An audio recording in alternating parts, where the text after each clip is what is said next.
So now we're going to do a little bit of a refresher on how to set up the troubleshooting project so that we can start figuring out what's wrong with our project. So I've got Atom open, so it's the editor of choice, and I've got my troubleshooting folder here that I downloaded. Notice it has private public, and it still has the SQL in there. That's perfectly fine. So what I'm going to do is go, and I'm just going to drag Trouble right into Atom. From here, remember, you have to first save it as a project. So I just save project, okay? Then, remember, you need to actually have a place to put it. So you got to create the FTP config file, just here, okay? And the ones that you'll want to fill out are the host, the user, the pass, and you also want to set up the remote, okay? So for the remote, for most people, it's going to be something like www, and then in your SiteGround, you'll want to also have the folder that you're going to set up there. So let's take a look at that. So I'm in my SiteGround, I'm in my cPanel, and I click on File Manager. And I just click Go, and within my File Manager, what I want to do is create a new folder here called Troubleshooting.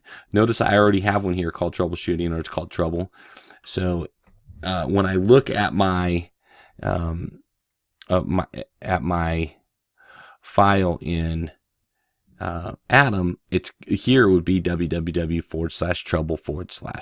Okay, so I'm going to go ahead and just remove everything that's inside this folder, so we can start fresh. Okay, so there's nothing in this folder right now, and then I'm going to go ahead and go into my Atom, and I'm going to figure out this configuration here. Okay, now that I have my FTP config file all configured, I want to go into my packages, remote FTP, and I want to click this toggle button. Toggle is going to bring it up. Let's do it again. Bring it up so I can see what's on the remote side. On the remote side, it doesn't have anything there, so I'm going to click connect. Okay, go back to project, right click on Trouble, and upload the whole project. So upload the whole project. If we go back to remote, you'll see that it's uploading. Okay, so at this point, we have our project ready. Okay, so let's look at on the web and see what it looks like. So I go to the URL. This is my SiteGround URL, and I do /trouble. That's the folder I put it in. And then I also add the folder public / because that's where the files are, the index file for the home page. And you'll notice right off the bat, it says database connection failed. Okay, so what this means is that this database connection to where the database is did not work. It's not a query failure, it's I can't even get to the database. Okay, so let's look at our Atom and go look and see what the database connection says. So if you go into private and click on DB config, it says this is the local host is where the server is, which is correct. And it says cardinal trouble, which happens to be a different server with a different password. So let's go and change the password and change the user and the name. So if we go back over to phpMyAdmin, we'll notice that the database is actually Brian M43 Trouble. Okay, so this would be your database. So let's highlight it and see if that will copy. And just paste that right in. And now I usually name my user and my database the same. So I can just keep both of those. Okay. And I know this password's not right. So I can go back to my cPanel and go back to where my databases are. So let's just go down to databases. And I can manage my user for Trouble by simply clicking Set Password for Trouble. So I can just reset the password. So I click Set Password, I click the password generator, and what I really don't like in PHP is a lot of these special characters are going to throw an error. So I'm just going to remove some of the special characters. Let's generate a new password. Get rid of some of these special characters. And add some more code, copy that, and use that as a password. Change the password. It's very important to click that button, change the password. And for that, at that point, we're good. Now, let's paste that password in here and go ahead and save it. Okay. When we save it, it will auto upload. And let's go back and take a look at our page and hit enter. And now it says that that database connection has not failed. Well, right off the bat, you look and see what's going on with the CSS for this. So sometimes when you have an error, you just need to look at the source code. So when we look at this source code, it says the style sheet is here, and it says we're looking for style sheets style.css. If we click on it, it's going to give us a 404 error. It's not found. Well, let's go see why that is. So if I go into public and style sheets, our style sheet here, we know it's there, and if we click on remote, we know it's there. Let's refresh this.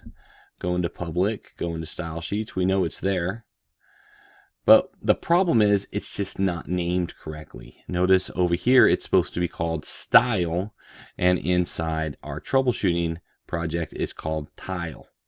Okay, so let's go ahead and rename that. Okay, so watch what happens when we rename it.